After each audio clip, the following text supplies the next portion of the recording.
आमे आम जीवन को देखिले सबुठु आगरे आम भूल आम पाप आम असफलता को देखुछु। लोक माने मध्य आमको आम गत कालीर आधार रे देखंती। बहुत समय आमे भावी थाउ मो भूल मो त्रुटि मो दुर्बलता देखी बोधे परमेश्वर मते व्यवहार करिवे नाही, किंतु पवित्र बाइबल स्पष्ट करिथाए परमेश्वर तुमर त्रुटि ठारू मध्य अधिक किछि देखंती।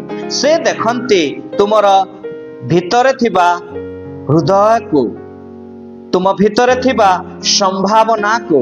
प्रभुंक दृष्टि रे तुमर भूल तुमर शेष नुहे, किंतु तुमको तैयारी करिबा पई थिबा पदक्षेप। लोके तुमर पाप तुमर त्रुटि एवं तुमर भूल स्मरण करि पारंती, किंतु परमेश्वर सही भूल को परिवर्तन करी गौरवर कथा तैयारी करंती।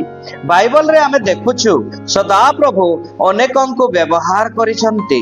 से माने भूल करिथिले, भूल होइथिले एवं केबे केबे निजे हारिथिले, तथापि सदा प्रभु सेमानंक भूल को भविष्यतर साक्ष्य रे परिवर्तन करिदेले।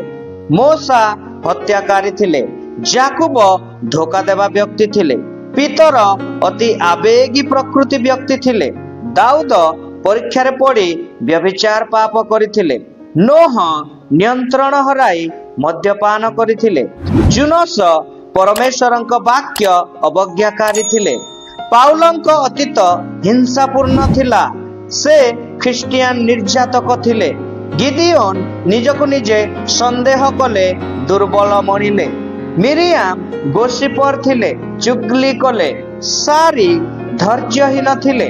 सेमानंकर त्रुटि सत्वे परमेश्वर सेमानंकु प्रेम कले एवं व्यवहार कले। मोसा जनकु हत्या करिथिले, किंतु परमेश्वर तांको देई मिस्र देशरु इस्राएलियन को उद्धार करिथिले। याकूब धोखा देले, किंतु परमेश्वर तांको इस्राएल रे परिवर्तन कले। पीतर आवेगरे जनकर कान काटिथिले, किंतु पेंटिकस्ट दिन 3000 लोक तांको प्रचार रे प्रभु यीशु को ग्रहण करिथिले। दाऊद व्यभिचार पाप कले सत, किंतु परमेश्वरंक मनर मत व्यक्ति से। नोह निजको नियंत्रण करि न पारि मद्यपान कले, तथापि धर्मी बोली स्मरणीय। जुनस सदाप्रभुंक छामरो पलाई थिले, किंतु निनिबी महानगर रे रिवाइवल आनिले। पाउल ख्रीष्टन को ग्रहण करिथिबा ख्रीष्ट विश्वासी को निर्यातना देउथिले, किंतु से हेले सबुठारो बड़ सुसमाचार प्रचारक। गिदियोन निजको संदेह करी दुर्बल मणिले, किंतु परमेश्वर तांको व्यवहार करी 300 लोकंक सहित विजयी वीर कले। मिरियाम मोसांक विरुद्ध रे कथा कहिले, तथापि भविष्यत वक्त्री भावे व्यवहृत हेले। सारा परमेश्वरंक देइथिबा प्रतिज्ञार अपेक्षा करि पारिले नाही, किंतु विश्वासर नायिका तालिका रे स्थान पाइले।